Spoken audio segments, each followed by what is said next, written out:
course, I mean, naturally it would come from leadership.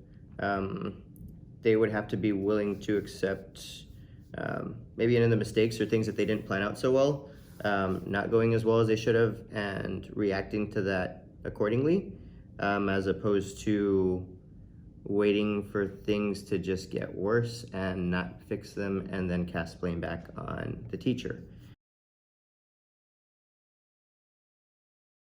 I've worked in a place where administration sees that things aren't going well and they aim to fix it immediately because they see that it's not helping the students and it's not helping the teachers become successful in the class. And then I've also worked places where, I mean, administration doesn't take accountability for themselves and their own actions, whereas the teachers are telling them what is wrong and things aren't getting fixed despite the fact that there's an issue.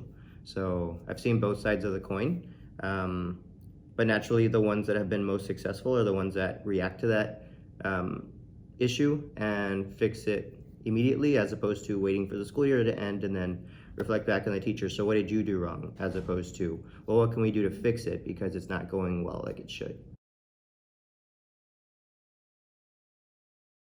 Being vulnerable, I think it's very important, especially when you're leading, when you are a leader on campus.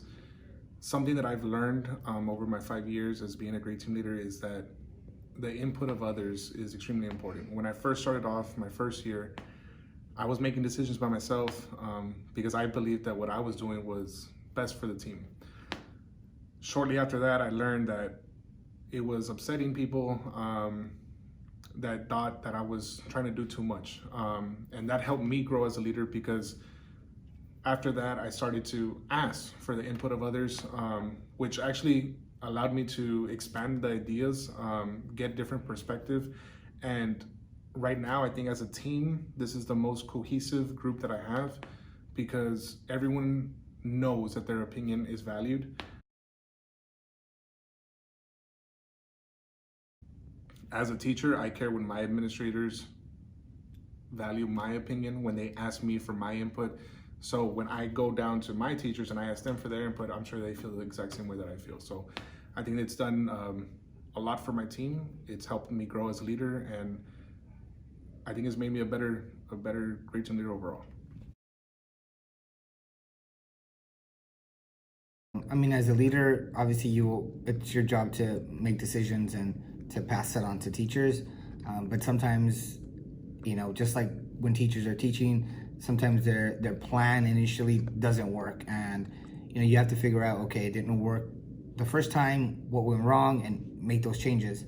So as a leader, it's the same way, right? You might have next steps for your teachers, and hey, try this, or maybe if you try it this way, it might not work, and that's okay, right? Just making sure that you do sort of take that step of, hey, when you come together with your teachers, hey, you know what, I gave you these steps, unfortunately, it doesn't seem to work, or it didn't seem to work as much as I thought it would.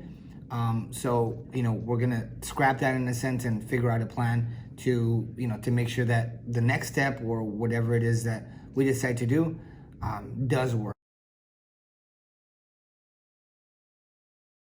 When we're speaking about like middle school and then crossing over to like high school, what works as a middle school doesn't always necessarily work, as a high school. So as a curriculum leader, you kind of have to make sure that you can make those changes in high school and in middle school.